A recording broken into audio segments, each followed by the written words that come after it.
আপনি কি জানেন ভারতের বুকের মাঝেই আছে এক বিশাল সমুদ্র, কিন্তু সেটা পানির না, বালির সমুদ্র।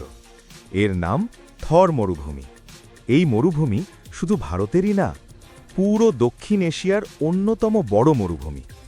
থর মরুভূমির বেশিরভাগ অংশ পড়েছে রাজস্থান রাজ্যে, আর কিছু অংশ রয়েছে পাকিস্তানে। এখানে দিনের বেলায় তাপমাত্রা 50 ডিগ্রি সেলসিয়াসের কাছাকাছি, আর রাতে হঠাৎ করেই ঠান্ডা হয়ে যায়। কিন্তু জানো, সবচেয়ে অবাক করার বিষয়টা কি?